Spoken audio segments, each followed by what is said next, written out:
Suddenly you have a terrible feeling of peril. You recognize rhys-davies, the evil wizard whom you thought you had killed in Rasir. Somehow, he has returned to life. Thinking back, you recall how rhys-davies once brought you under his control. You realize that you must avoid looking into his eyes at all costs. How nice of you to come. I'm afraid I accidentally signed the wrong name to your note. It's been ages since we last met. Come here and let me look at you.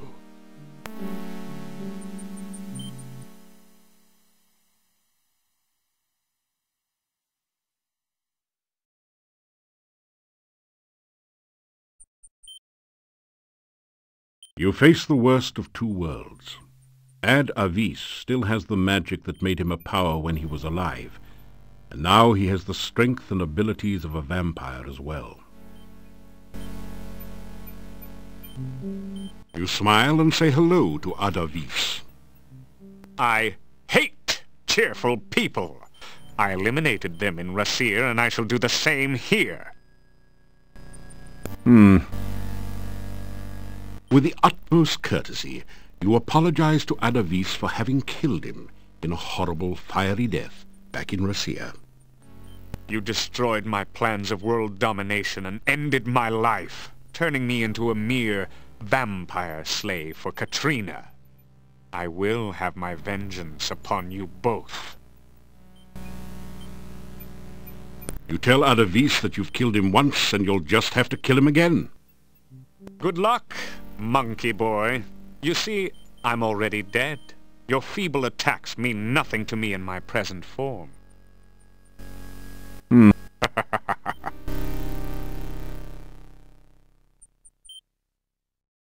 You tell rhys-davies that you are here because of a note you received from Katrina. You weak-minded fool! You're so easy to manipulate. That note was from me, not from your precious Katrina. You ask rhys-davies about the letter you received from Katrina. Oh? Have you been receiving letters from little Katrina? Other than the one I sent in her name, that is. You ask rhys-davies how it is that he is still alive after hurtling to a fiery doom in Rasir. Alive? You think I'm alive? You simple-minded fool! I am greater now than I ever was in life, as you shall have a very short time to learn before your own death.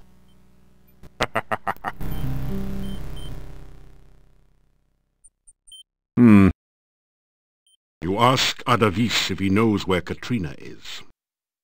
She is back at the castle, quite unaware of my little game with the notes. You ask rhys-davies about the Dark Master.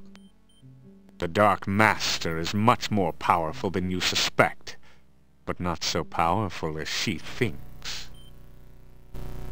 You ask rhys-davies what he intends to do. I do not intend. I succeed. In this case, I shall accomplish your lingering and painful death by torture. You have no power against one such as I. Let's play a little game of fox and hound, shall we? I have summoned the hounds of death. Now we shall see whether you've kept up with your running lessons. The Narrator looks tough and mean, like a dog gone bad, and that's doggone bad. Its skin is stretched so tight over the bones that you're not sure if it's alive or dead. There's no question about how it wants you, however.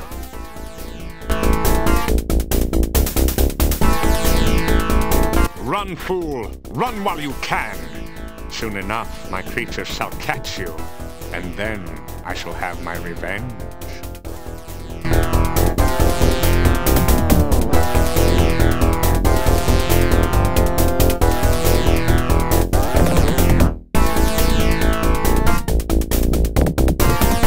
You deftly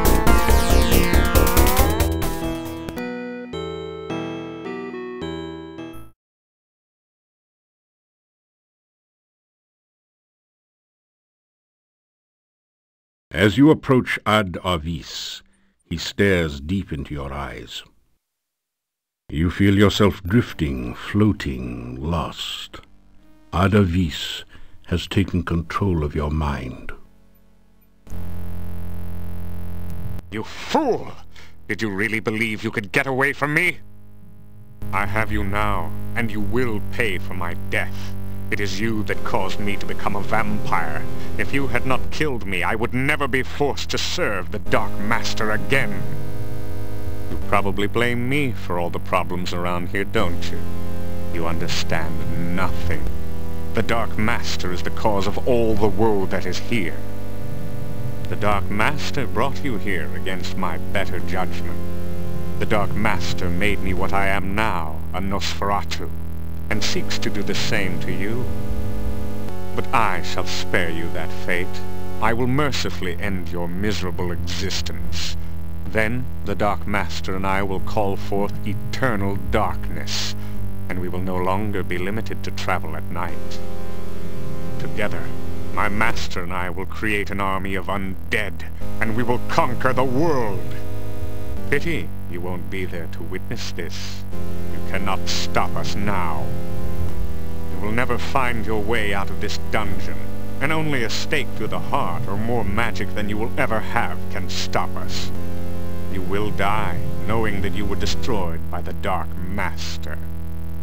The sun now rises, and I must go to my rest. You too shall rest. I will not allow you the chance to escape your fate, or to use that stake and hammer I torment you with here. Weapons of my destruction so close at hand, and yet so far. Sleep now, great hero. Tomorrow you die.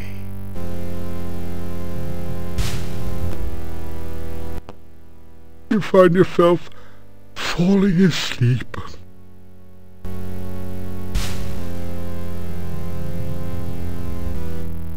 You wake up from what you thought was a nightmare, only to discover that it's only too real. You sense the vague impressions of ancient pain and horror in this place. There's also the sense of something dark and very much alive near you, hungering for you. The platform makes it easier to reach prisoners hanging from the ceiling. There are loops set into the rocks in order to attach foot chains. With some effort, you break the rusty chains.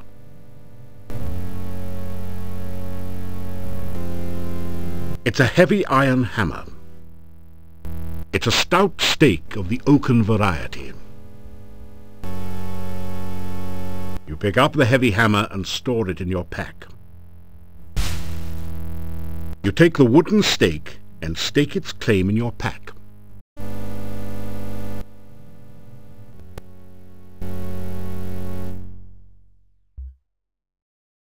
You're in a gloomy, foul-smelling room filled with instruments of torture and death. You don't notice anything special there? That's not a stake, it's a steak. True, it's sometimes hard to tell the difference, but better get it straight or at least properly cooked.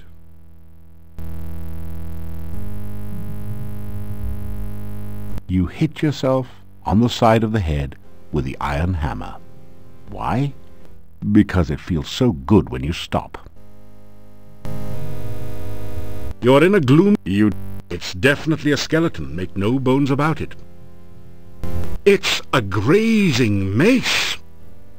You're feeling a little too emaciated to handle that mace at the moment. It's a very uncomfortable, as you've had ample time to discover, rack for holding prisoners suspended from the ceiling.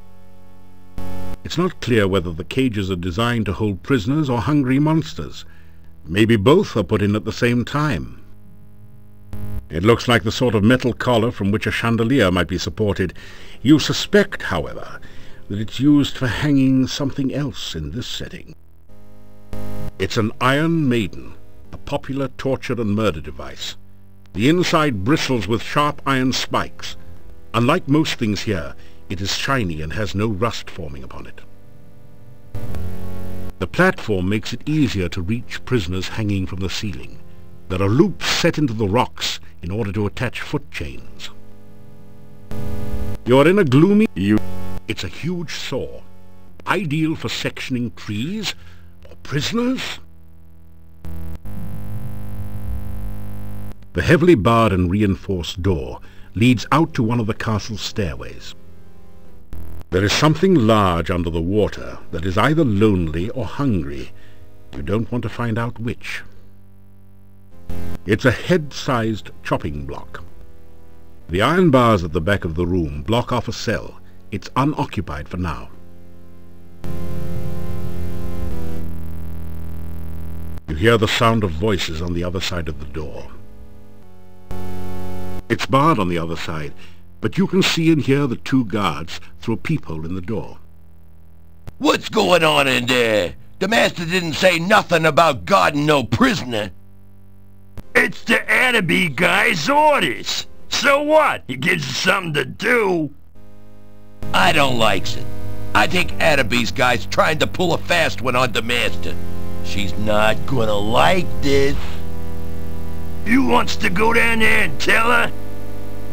No way. Then shut up! Hey, what I don't get is why the Rhys-davies guy brings the stake down there. Why give a weapon to the enemy even if you got him chained up? Who knows? Maybe Ed is gonna put a stake through the prisoner's heart. You know, there's a secret passage to the master's room from the dungeon. Yeah? So what? I don't know, but I sure thinks there's gonna be trouble. You hear only heavy breathing out there now.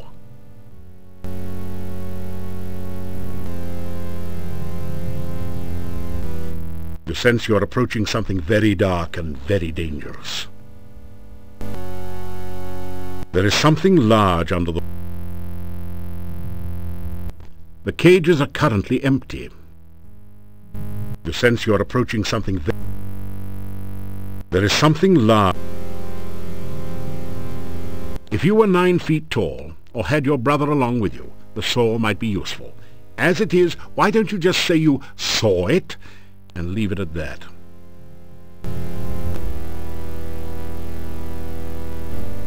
It wouldn't make a good fighting axe, it's just balanced for executions. It's definitely a skeleton. It doesn't budge. Now that you look closely, there does seem to be something a bit odd about the design of the Iron Maiden. You take a deep breath and step inside.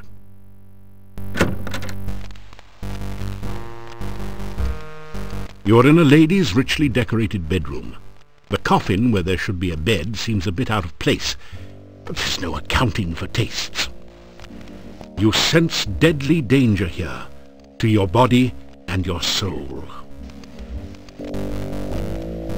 You're in a lady's... Only shards remain of the mirror.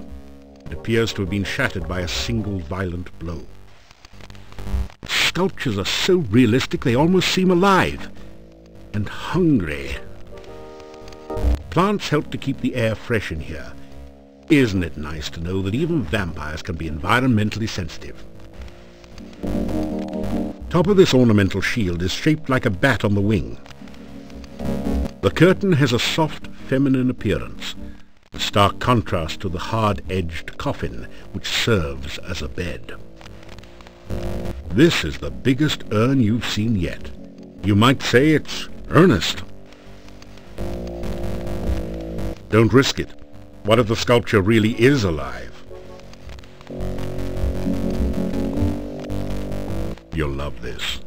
You haven't earned the right to that. The shards are sharp. Be careful, or you'll cut yourself.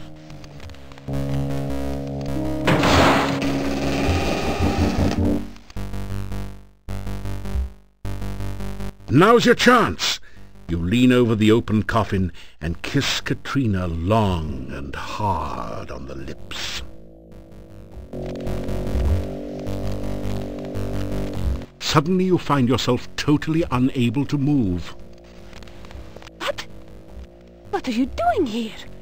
How did you get in here? You dare to kiss me? How dare you! You break into my home, steal away my child, kill my servant Toby, and then return to kill me? After I befriended you and helped you, some hero you are. I should leave you here to rot.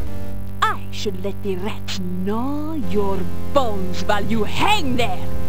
Give me one reason, one excuse why I should not leave you here to die.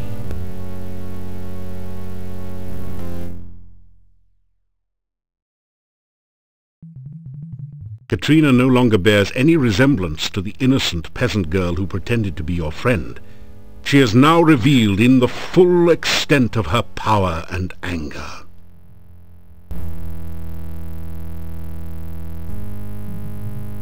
You tell her about how rhys-davies brought you here and set you up. Rhys-davies. Yes, that does sound like him. He cannot harm me directly. I am his vampire master, after all. Plotting against me and trying to use you are very much his style. But it was not rhys-davies who stole Tanya from me! You broke into my home and took my child away! Why should I show you any mercy?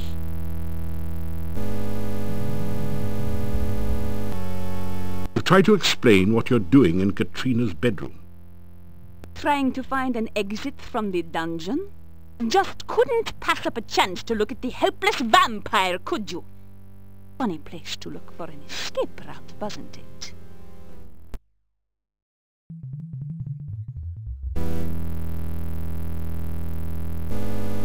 You ask Katrina not to hurt you. Afraid of a little pain? Does this whip scare you? Or maybe it's the thought of my teeth on your tender little throat. Oh, is the big, brave hero a little bit nervous hanging there? Maybe you don't like being defenseless, as I was, lying in my coffin with you leaning over me. Give me one reason why I shouldn't give you what you so richly deserve.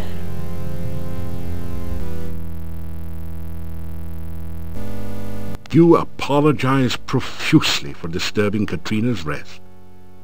Oh, is that supposed to make it all better? It was all just a big misunderstanding. Let's kiss and make up. Why should I forgive you after you betrayed me again and again?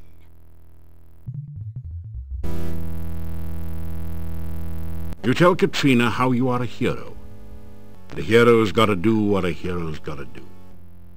A hero goes around stealing children and killing loyal servants, I suppose.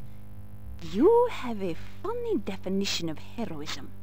I suppose it includes destroying helpless women as well? Give me one good reason why I should let you live.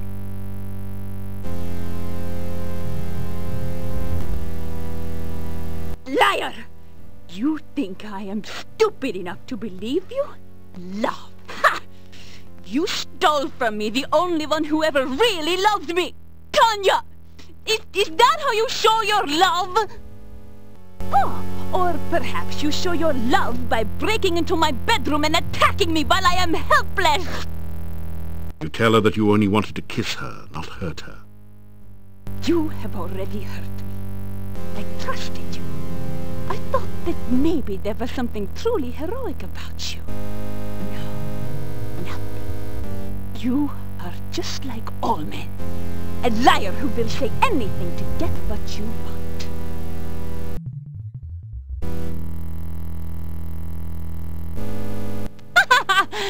All right. Do you really expect me to believe you? I bet you say that to every girl who chains you up and holds a whip. You would tell me you love me, and then break my heart, with a wooden stake, no doubt. You protest that you were only trying to kiss her in the coffin. Who do you think I am? Sleeping Beauty? Wake me with a kiss. Ha! Why did you break into my home and disturb my sleep? Tell me the truth now, before I lose my patience with you.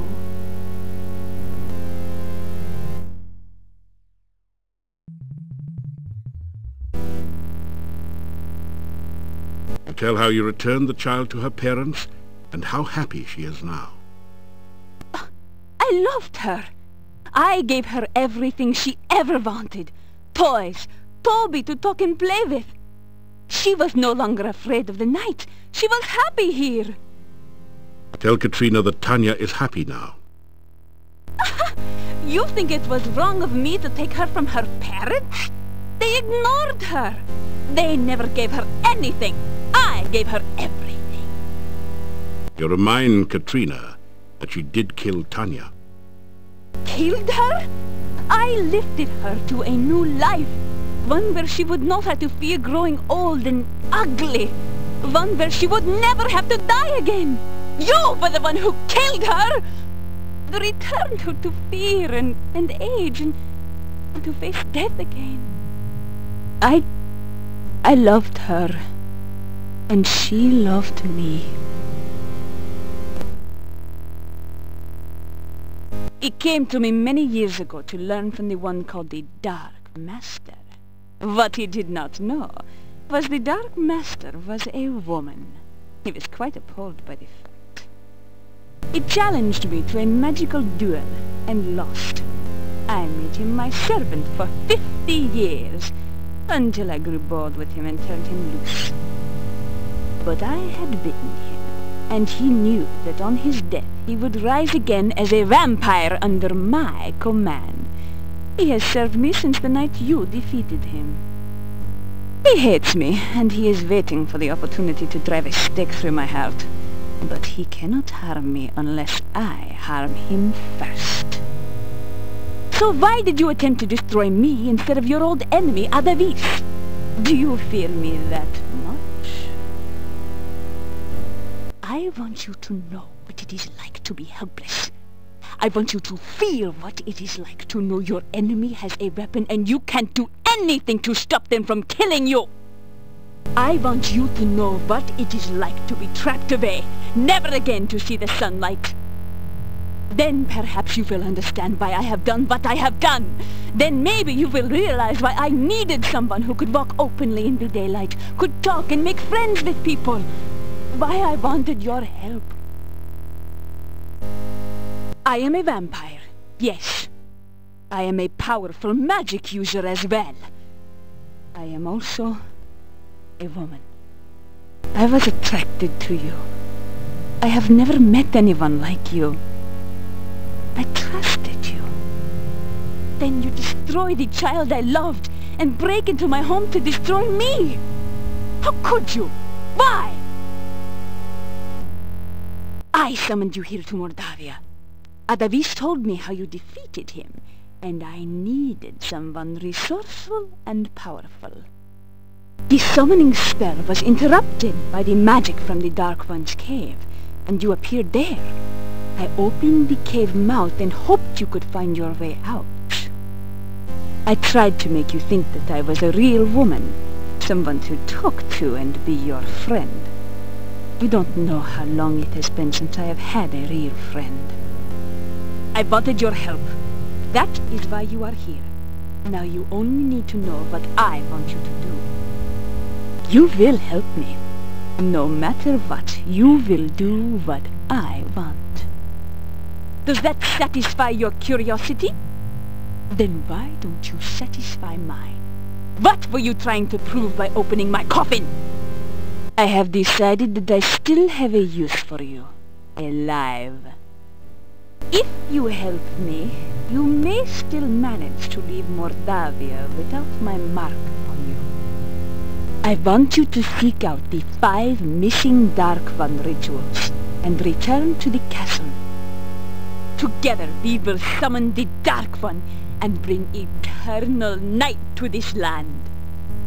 You will help me, won't you? Or must I take more drastic measures to assure your obedience?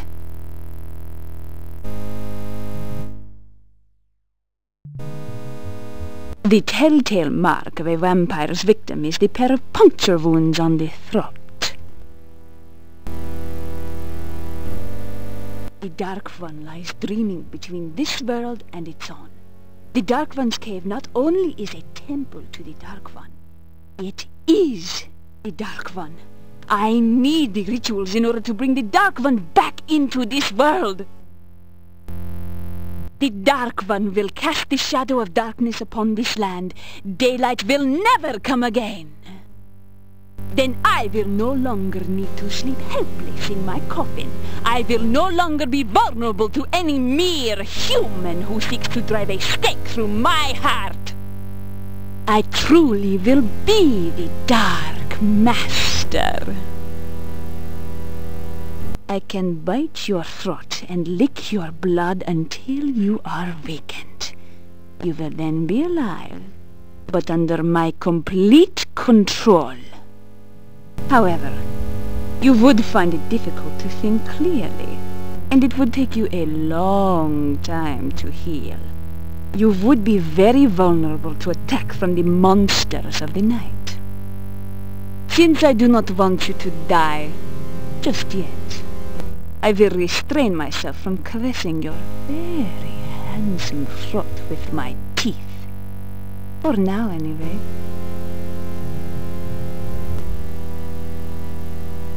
You tell Katrina that you'll do anything at all, if she'll just let you go and not rip your throat out. Very well. But because I can never completely trust you, I will make certain you carry out my bidding. By my will, I guias thee. Thou shalt seek the heart ritual of the Dark One. Thou shalt seek the blood ritual of the Dark One. Thou shalt seek the breath ritual of the Dark One. Thou shalt seek the bone ritual of the Dark One. Thou shalt seek the sense ritual of the Dark One. Return with these rituals ere 3 nights pass, lest ye suffer. Thus is your guess. So go and return with the rituals soon. I would not want you to suffer after all.